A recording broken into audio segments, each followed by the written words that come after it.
Welcome to High Cheese. It's Friday, April 5th, 2024. And we had an earthquake here.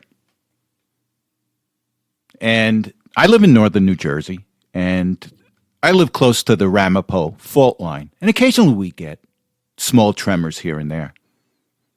But this morning around 10:30, my wife and I were sitting in the living room, and it sounded like there were two explosions underneath our house. And then the house just started to shake. And literally it was wobbling back and forth. We looked into the kitchen. Pots and pans were wobbling back and forth.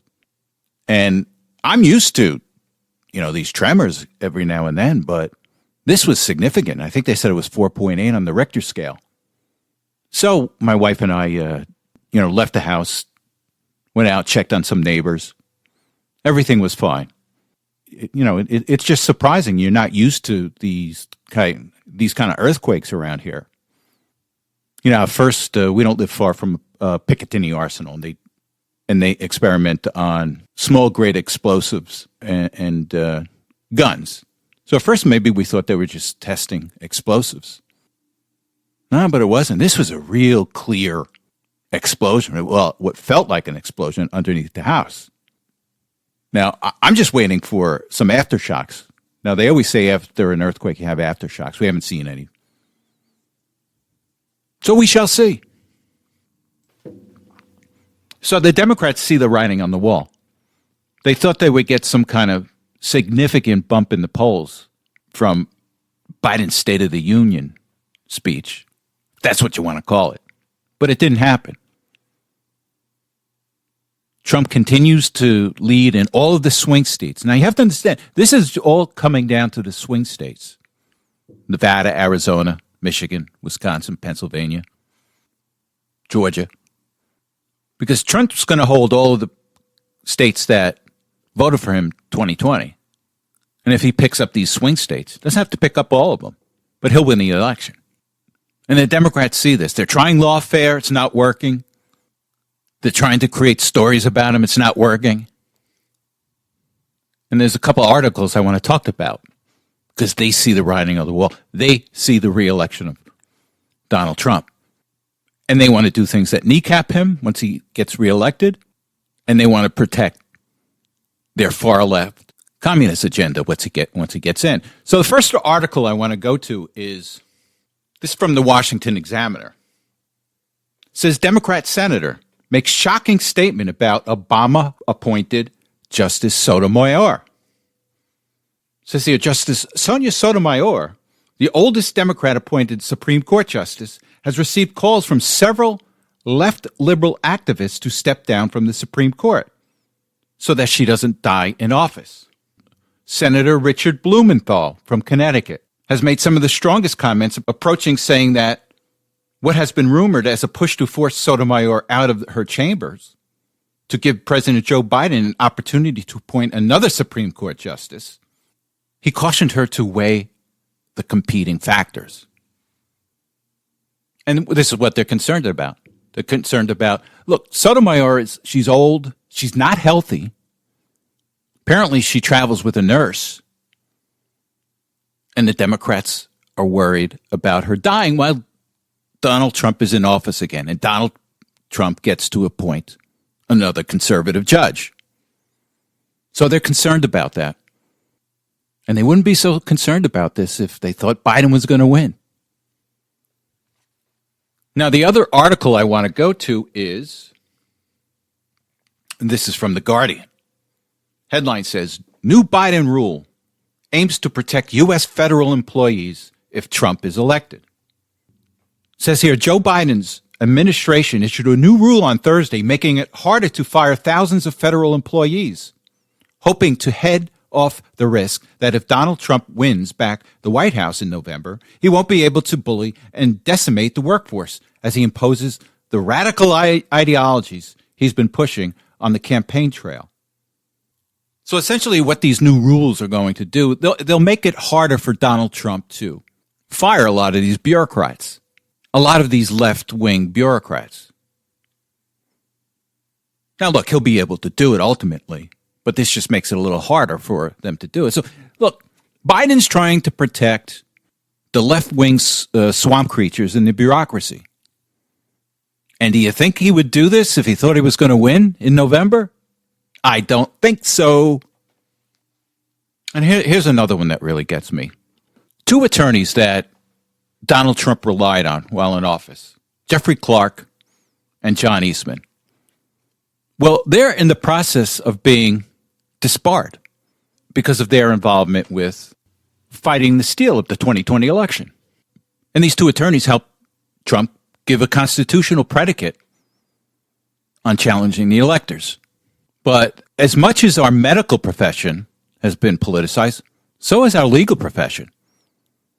And these bar associations, they're all filled with left-wing lawyers that are just looking to curry favor with the Democrat establishment so they can get some work. So they're moving to disbar these two attorneys. Now, Jeffrey Clark in particular would likely have a high-ranking position with the new Trump administration. And this is another case of just trying to hurt Donald Trump when he gets reelected. And there will be more of this in the future, particularly after Trump wins in November. That period from November until January 20th, you're going to see coming out of the Biden administration and the operatives in the Democrat Party and the operatives in the swamp try to move mountains to try to kneecap Donald Trump. Now, ultimately, it won't work for two reasons. One is that Donald Trump is a force. And second, quite frankly, they're just not smart enough to put something together that would really have an impact on Donald Trump's second administration. So we shall see. Now, there's good news coming out of Wisconsin this week. And Wisconsin, the voters, voted via a referendum to ban private money for the administration of elections. Now, remember, during the 2020 election, Zuckerbucks, remember, an organization funded by Zuckerberg was out there placing drop boxes throughout Democrat-controlled areas. They spent a lot of money and put a lot of personnel into helping Democrat areas vote. And this was all with private money. And what really gets me is that these Democrat administrations at the time, the local administrations, say, oh, yeah, bring it. Help us pull out the Democrat vote. And it was helpful. And it was unfair because they just targeted Democrat areas, not Republican areas. This outside money, these outside forces are now banned from putting their thumb on the scale of an election. And the other good thing is Wisconsin's a swing state. This will be really, really helpful come November in Wisconsin. So that's good news. And the jobs report came out today, and it was another blowout number. Biden administration created all these new jobs. And you know what? They're all going to the illegal migrants. And this is according to federal data. Most of the jobs that have been created under the Biden administration have gone to foreign-born people. And a good chunk of that are the illegal immigrants, because the Biden administration has given them work visas, and they're taking all of the incumbent Americans' jobs. That's why Bidenomics is not working. Got a great economy for everybody that's not an American. Well, what kind of country is that? And this is a perfect example of the chasm between Washington and the American people. Oh, we've got a great economy, all these jobs, but they're not for Americans. And this is one of the reasons why Biden's going to lose. Donald Trump wants these jobs going to Americans. You only have a good economy if Americans are getting jobs. And this includes African Americans, Hispanic Americans, Asian Americans, white Americans, all Americans. They're the ones that are not getting the jobs. But you have to understand, not to the elites. They want cheap labor. It's more money for them. They don't like us. So let's drive their wages down. It's good for Wall Street, but it's not good for the American people. And again, we're paying for it. Not only is the administration getting them jobs at the expense of the American people are paying for their housing, paying for their health care, paying for the schooling of their children. So it's the double whammy. And this is something Wall Street and Washington doesn't care about. Look at Biden's EV policy. It's going to put a lot of auto workers out of work if we let this happen. But he doesn't care. It's good for Ford. It's good for their stocks. It's good for the bonuses. But it's not good for the American people. And this is one of the fundamental flaws of the people that we have in office today. They follow this modern monetary theory where they think that government spending will cure everything and cheap labor will cure everything. But all it's given us is terrible inflation and a massive amount of government debt. And they don't acknowledge that you need a strong middle class to have a good economy. Right now, the way they want it, they just want two sets of people, one at the top and one at the bottom. And that's not a healthy economy. That's a third world economy. But this is what they want, as long as they're the ones on top. And also the political power that a strong middle class has, they don't like either. Look what's happening today. Look what's happening with MAGA. MAGA is full of the middle class. Lower, upper, middle class. They can't tolerate that. Because in their world, in their ideal world, there are the elites and the very poor. And this is why ultimately Biden is going to fail in the polls, among other things. So we shall see. And the mainstream media knows that the American people are onto them. They know that Christians have coalesced around Donald Trump. Many see him as a person of divine providence. He's not perfect, but he is a person of divine providence. And they can't have that. They've created this thing about Christian nationalism. And they're trying to say this is something bad. All we want is to elect a person that reflect our morals, which has been generated by our faith, Judeo-Christian faith. But the media is saying, oh, there's something wrong with that. You're a Christian nationalist, which is Christians that want to elect people with similar values. But this whole media spin is trying to, oh, there's something wrong with that. Christian nationalism is wrong. It's all media generated just to make you think if you're a Christian, you want to vote for Donald Trump, that there's something wrong with you. You're not American. That's just nonsense. And now we've got people like Joe Scarborough lecturing Christians on why a vote for Donald Trump is undemocratic. You're wrong. There's something wrong with you. And they're also trying to link this whole thing with immigration with Christ. Oh, well, Jesus says you have to be good to the foreigner. Not his exact words, but. And we are good to the foreigner. It's called an immigration system. The United States has a very good immigration system, which is very good to foreigners.